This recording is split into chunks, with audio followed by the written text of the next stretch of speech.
What happens when our power grids and autonomous robots become too complex to control? They crash. Welcome to modern engineering's complexity crisis. Traditional controllers are failing us, but researchers are bringing a forgotten mathematical framework back to life to stop the bleeding, the Koopman operator.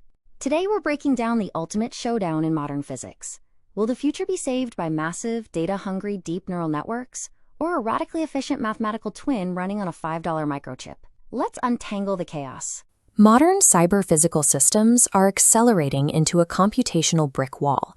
Whether it is an autonomous robotic swarm navigating chaotic turbulence or an inverter-dominated power grid, the high-speed physical realities of these systems have outpaced our traditional control engineering algorithms.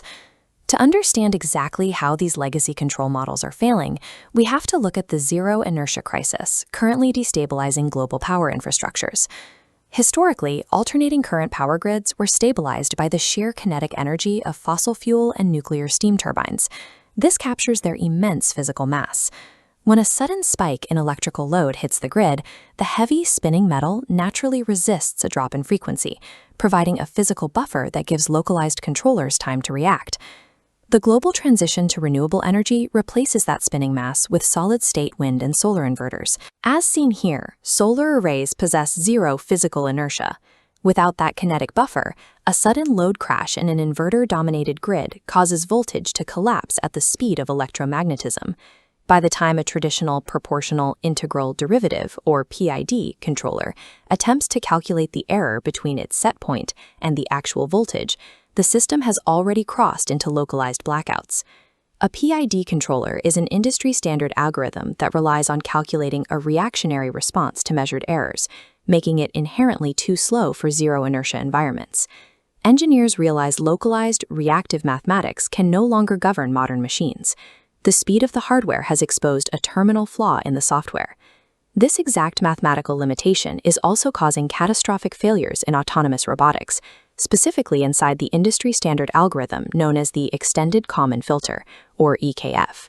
The EKF is a state estimation protocol that uses continuous incoming sensor measurements to guess the true position and velocity of a moving object. A Jacobian draws a straight tangent line on a complex curve to predict the next state. This works for slow movements, but during chaotic nonlinear events, this local tangent completely misses the true global curvature. Once the math diverges from reality, the filter generates severe approximation errors, covariance matrices corrupt, and the flight controller loses its grip on the vehicle. We are attempting to control globally chaotic systems with localized straight lines. Surviving this crisis demands a mathematical framework capable of preserving massive high-speed nonlinearity. The solution lies in a theorem from 1931 that remained dormant until the advent of Horman's computing, Koopman Operator Theory. Koopman dictates a total shift in perspective.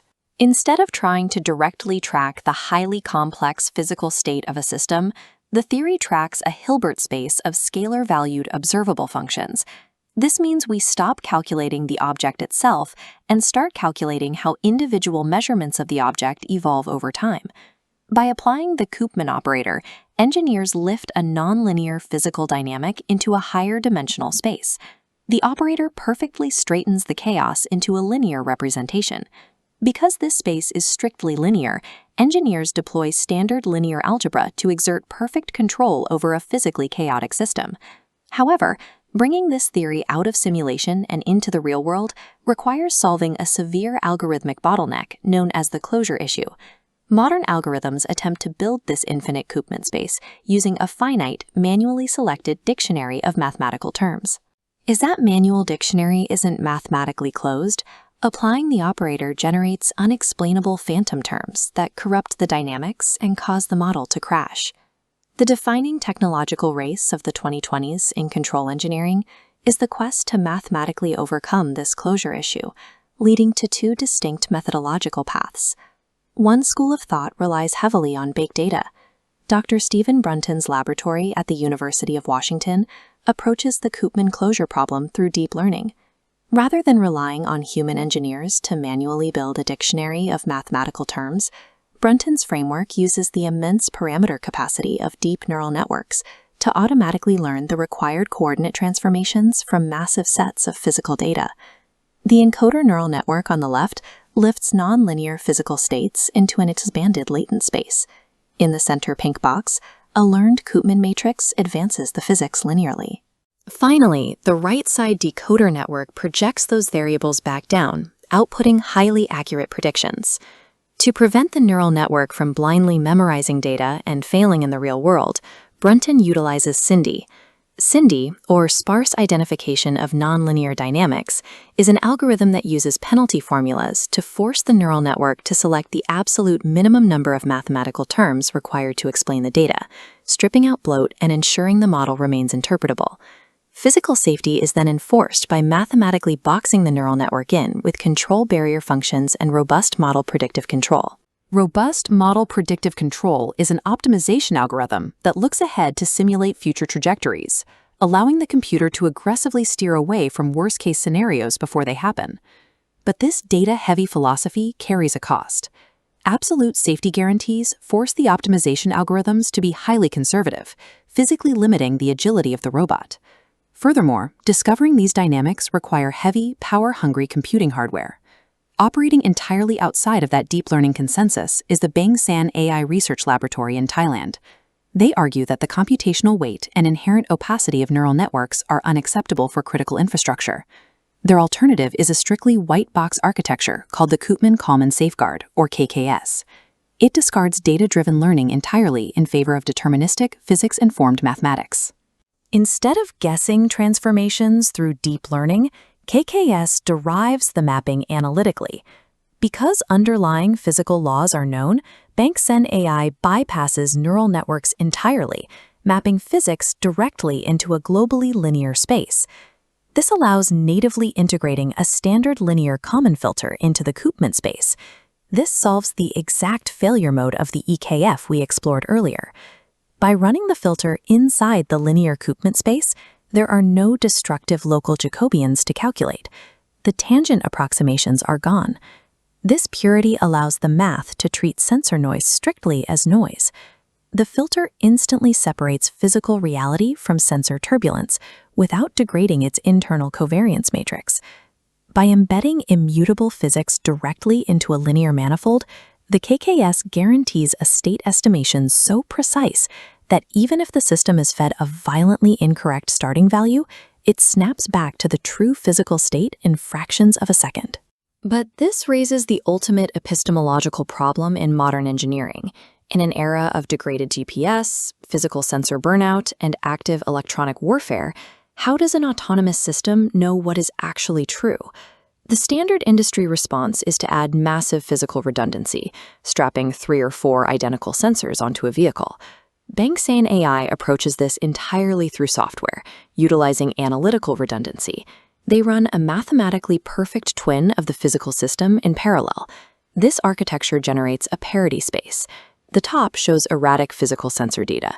The bottom shows the deterministic mathematical prediction from the Koopman matrix. Because immutable physics cannot be hacked, any deviation is isolated instantly, immediately flagging a fault and violently arresting the system. Bangsaen AI calls this hyper-optimized residual calculation the mathematical lie detector. It executes via pure matrix multiplication, triggering physical failsafes in under 0.06 seconds. Relying strictly on matrix multiplication unlocks Bangsaen AI's most aggressive industrial capability, hardware deletion. By stripping out the massive neural networks and iterative learning loops, the entire KKS framework can execute flawlessly on a $5 ESP32 microcontroller at the extreme edge of a robotic limb.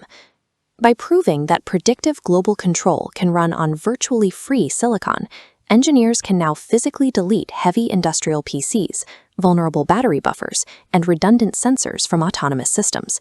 The mathematics itself serves as both the sensor and the safeguard. The industry is currently stretched between 2 extremes. Stephen Brunton's beta-driven framework excels at discovering structural dynamics when a system's physics are simply too complex to map by hand. Conversely, Bangsaen AI's deterministic framework provides ultra-fast, legally provable safety for systems where the baseline physical laws are known. Whether it's Stephen Brunton's data-driven deep Koopman orchestrating massive power grids, or Bangsaen AI's white box math deleting expensive hardware with a $5 chip, the goal is the same: keeping our increasingly chaotic world from collapsing. So which approach do you think will win out? Brute force AI or deterministic, physics-based math? Let me know your thoughts in the comments below. If you want to see more deep dives into the bleeding edge of engineering, hit that subscribe button. Thanks for watching, and I'll see you in the next one.